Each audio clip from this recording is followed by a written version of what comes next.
Panahon ngayon, hindi na maikakaila. Ang social media ay parte na ng ating buhay. Halos lahat ng ginagawa natin, konektado na rito. Dito tayo natututo, makikipagkaibigan, tatrabaho, at minsan dito na rin tayo humuhugot ng kumpiyansa at pagkakakilanlan. Mula sa simpleng pag-scroll sa Facebook, sa pag-post ng kahit anuman tulad ng mga litrato sa social media, ay unti-unti nitong binabago ang paraan ng ating pamumuhay. Pero habang pinapadali nito ang komunikasyon at connection, unti-unti rin itong binabago kung paano tayo makitungo sa mundo. Noon, kapag gusto mong kausapin ng isang tao, kontalo pa o kaya tatawagan sa telepono. Pero ngayon, isang pindot lang sa teknolohiya na tinatawag nating gadget o cellphone, makakausap ko na sila pa kahit saan pa man sila. Noon, mas madalas lumalabas ng bahay, may paglaro, pagkwentuhan ng harapan. Ngunit, hirap din noon dahil hindi ganoon kadali ang komunikasyon. Lalo na kung ang mga minamakilig sa buhay ay man. Ngayon, mas madalas na ang pakikipag-ugnayan. Pero kapalit nito ang paglayo natin sa mga tao sa paligid. Mas madalas na nakatutok sa screen kaysa sa tunay na kausap. Halos lahat abala sa virtual na mundo. Pero minsan, nakakalimutang may totoong mundo sa labas ng screen. Gayunpaman, isa rin sa magagandang dulot ng social media ay ang kakayahan nitong mag-imbak ng mga alaala, mga litrato, video, at sandaling gusto nating balikan kahit gaano na katagal ang lumipas. Kaya masasabi natin, ang social media ay may dalawang isang nagbibigay saya sa relasyon, pero minsan nagiging dahilan ng pagkakahiwa-hiwalay sa tunay na ugat. Sa lahat ng ito, ano nga bang epekto ng social media sa mga kabataan na katulad namin? Paano nito naaapektuhan ang aming mga gawain, relasyon, at pananaw sa buhay? Ating tuklasin.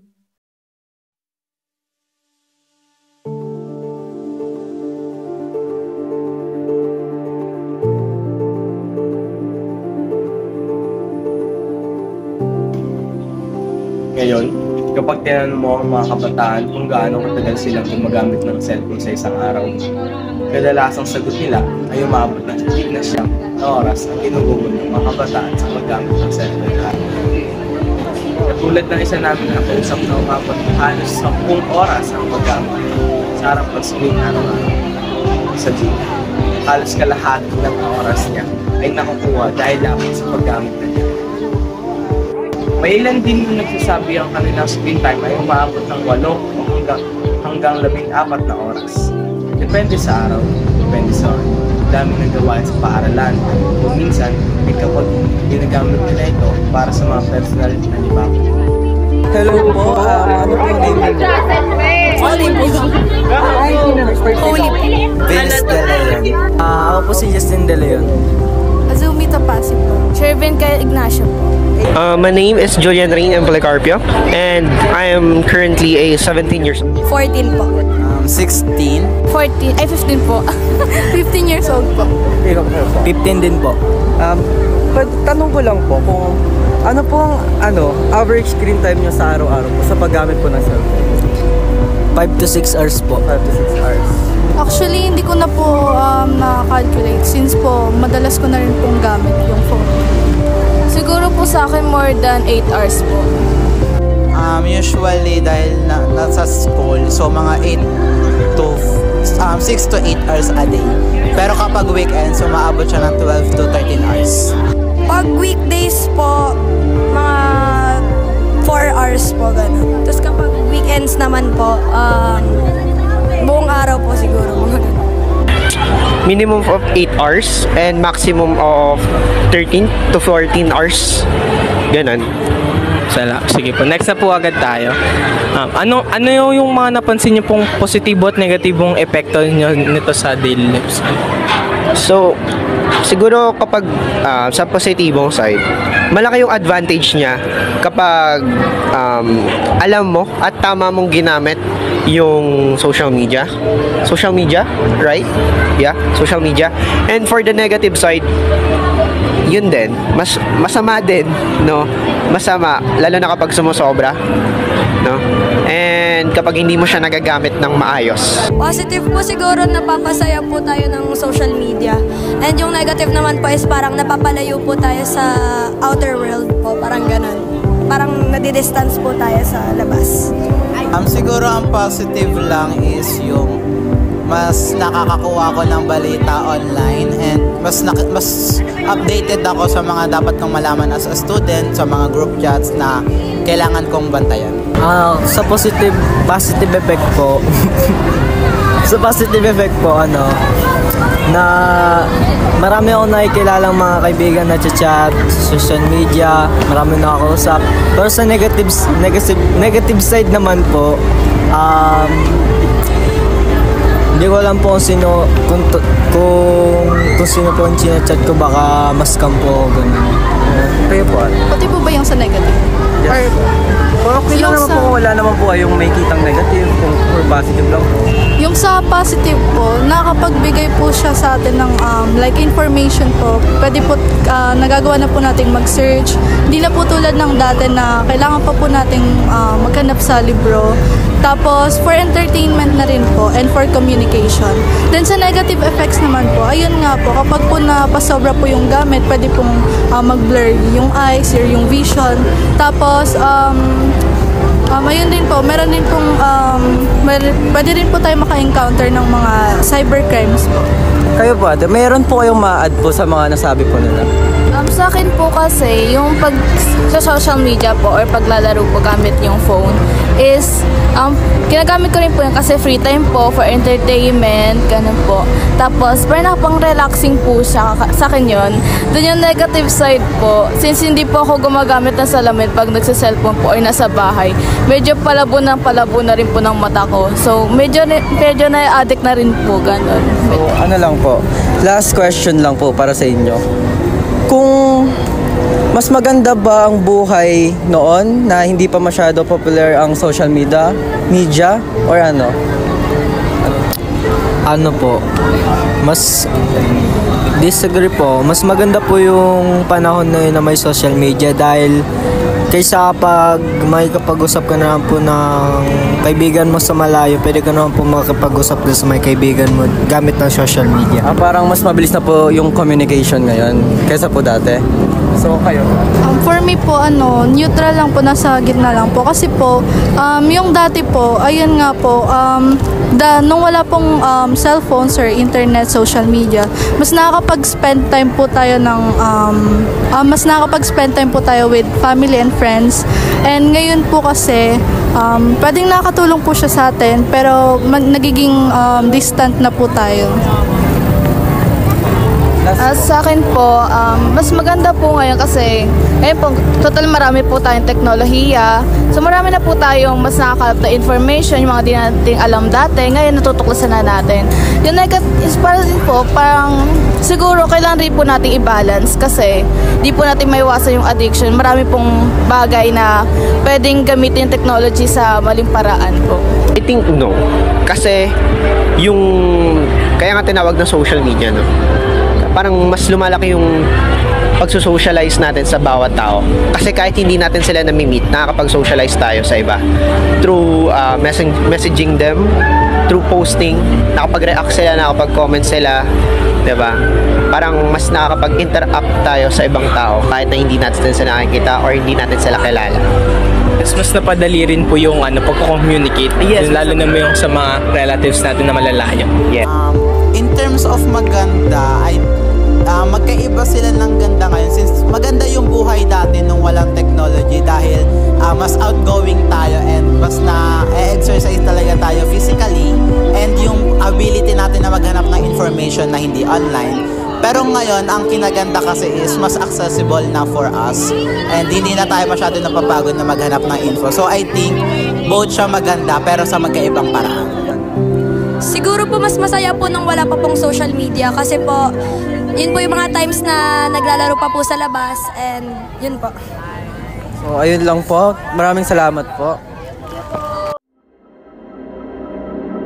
Sa ganitong katagal na paggamit, mapapansin mo na may maganda at may masamang epekto rin. Ayon sa ilan naming nakausap, malaking tulong talaga ang social media at cellphone, lalo na sa mga estudyante. Halos lahat ng kailangang gawin, kaya na online. Hindi mo na kailangang magsulat palagi kasi pwedeng i-type o i-send na lang digitally. Mas madali ring maghanap ng sagot sa mga takdang aralin o impormasyon sa research. Dahil isang search lang sa internet, makukuha mo na agad ang kailangan mo. May isa pa nga na nagsabing malaking tulong sa kanya ang social media kasi dito siya nakakakuha ng mga balita, updates tungkol sa mga anunsyo ng klase o gawain sa paaralan. Isa rin sa mga positibong epekto ng social media na nabanggit nila ay ang paghubog ng skills. Ayon sa isang estudyante na nakausap namin, mas gumagaling siya sa photography at pag-edit dahil sa paggamit ng cellphone at social media. Dahil dito, lumalawak daw ang kanyang kaalaman at natututo siyang mas maging creative. Sinabi rin niya na minsan ginagamit niya ang internet para matuto ng bagong kaalaman sa YouTube at maging sa paghingi ng tulong sa isang AI para sa mga bagay na kailangan niya sa pag-aaral. Sa ganitong paraan, nagiging kapakikinabang ang paggamit ng teknolohiya. Ngunit sa kabila ng mga positibong dulot, hindi rin mawawala ang mga negatibong epekto. Ilan sa kanila ang nagsabi, madalas silang makaramdam ng pagod, pagkahapo, at pananakit ng mata dahil sa sobrang tagal na pagtitig sa screen. Ayon sa iba, kahit hindi naman sila gaanong kumikilos, parang pagod na pagod pa rin ang katawan. May mga pagkakataon ding nahihirapan silang matulog dahil hindi mapigilan ang paggamit ng cellphone bago matulog. Nabanggit din ng isa sa kanila na ang paggamit ng cellphone ay may dalawang muka. May mabuting dulot at may masamang epekto. Oo, nakatulong ito sa pag-aaral, sa pakikipagkomunikasyon at sa entertainment. Pero, nagdudulot din ito ng mga health issues tulad ng pagsakit ng mata, kakulangan sa tulog, at pagkawala ng focus. Dagdag pa ng isa, minsan dahil sa social media, mas napapadalas ang pagkukumpara sa sarili sa iba. Kaya nagkakaroon ng insecurities o anxiety. Ayon din sa isang nakausap, hindi naman daw masasabi agad kung masama o mabuti ang social media. Depende raw ito sa paggamit ng bawat tao. Kung marunong mag-control at alam mong gamitin ito sa tama, malaking tulong talaga. Pero kapag sobra na, mawawala ang balanse at nagiging dahilan ng stress, pagkapuyat, at minsan pa nga ay pagkalayo sa totoong mundo. Anything na sobra ay nakakasama, sabi nga niya. At iyon ang nakikita niyang totoo sa paggamit ng social media. Mga Pilipino ay kabataan pa at may median age na 26.1 years old. Kaya hindi na nakapagtataka na halos lahat ay konektado na sa internet.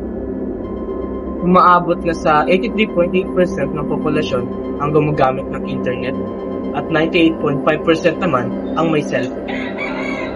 Araw-araw, halos 9 na oras ang ginugugol ng mga Pilipino sa paggamit ng internet. Sa ito sa pinakamataas sa buong mundo. Higit 63% ng mga gumagamit ng social media ay nasa edad 18 hanggang 34 years old. Kaya, malinaw na ang mga kabataan ang pinaka-apektado at pinaka-aktibo sa paggamit ng social media. Sa mga nakapanayam namin, marami ang nagsabi na isa sa mga positibong epekto ng social media ay ang pakikisalamuha. Nakakatulong ito para makipagkaibigan, makilala ang mga bagong tao, at makausap ang mga kakilala kahit hindi pa nagkikita ng personal. Parang mas lumalawak yung socializing natin, sabi ng isa. Dahil sa mga post, reactions, at comments, nakakaramdam tayo ng connection sa iba. Pero sa kabilang banda, may nagsasabi rin na minsan dahil sa social media, mas napapalayo tayo sa totoong mundo. May mga pagkakataon kahit magkakasama tayo magkakaibigan o pamilya, ay nakatutok ang atensyon natin sa ating kanya-kanyang mga set. Ayon sa isa, napapalayo tayo sa outer world. Ibig sabihin, mas nagiging limitado ang pakikisalamuha natin sa labas at mas umaasa tayo sa online interactions. Isa rin sa mga madalas nilang banggitin ay ang issue ng kaligtasan online. Dahil sa social media, madaling makipag-usap sa iba, pero mahirap ding malaman kung totoo ba ang kausap mo. May ilan na nagsabing nakakatakot din minsan kasi hindi mo alam kung scammer o poser yung kausap mo.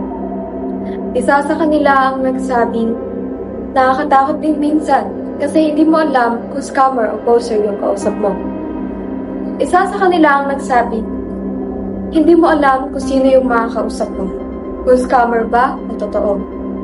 Kaya habang nagbibigay ito ng connection, may kaakibat din itong panganib.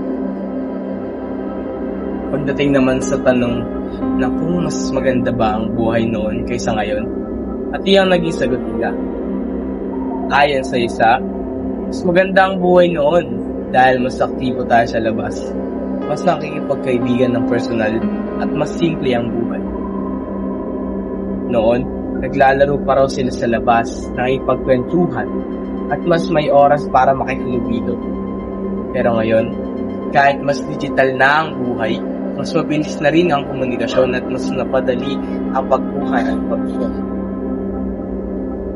Isa pa sa kanila ang nagsabi na pareho silang maganda. Magkaiba lang ng ganda, sabi niya. Maganda ang buhay noon dahil mas totoo ang pakikisalamuha. Mas aktibo tayo sa labas at mas nabibigyan ng oras ang pamilya. Pero maganda rin ang ngayon dahil mas accessible ang impormasyon, mas madali ang trabaho, at mas nagiging creative ang mga kabataan dahil sa mga oportunidad na tulad ng social media. Kung susumatin, ang social media ay parang salamin ng ating panahon. May liwanag at may dilim. Sa isang banda, nagbibigay ito ng oportunidad, koneksyon at kaalaman. Pero sa kabilang banda, dudulot ito ng kapagod, kalituhan, at minsan nakahiwalay sa realidad. Sa huli, ang lahat ay babalik sa kung paano ito ginagamit. Ang teknolohiya ay parang apoy. Nakakatulong kapag ginamit ng tama, pero nakakasunog kapag pinabayaan. Kaya bilang mga kabataan, tungkulin nating alamin kung saan ang limitasyon at kung paano natin pananatilihing balanse ang connection sa digital at totoong mundo. Ang social media hindi masama, pero hindi rin ito puro mabuti. Dumedepende ito sa paggamit. Kung may tamang gabay, tamang disiplina, at tamang pag-iisip, pwedeng maging maganda ang epekto nito. Sa kabila ng mga negatibong epekto, hindi rin natin maikakaila na may magagandang naidudulot ang social media. Maraming natutulungan, napapalapit ang mga taong magkalayo, at nagiging daan ito sa mga bagong oportunidad. Kaya't sa mga magulang, kabataan, at matatanda man, lahat tayo ay may pananagutan sa kung paano natin ginagamit ang social media. Kaya bago tayo maniwala, magbahagi, o magpadala, isipin muna natin kung paano ito makaka-apekto, hindi lang sa sarili, kundi sa lipunan. Pero sa likod ng mga ngiti sa litrato, likes, at shares, may mga bagay din tayong hindi nakikita. Tulad ng mga kabataang hirap pumangon dahil sa puyat sa kakascroll. Mga pamilyang sabay kumain pero tahimik lang nakatutok sa kanya-kanyang screen.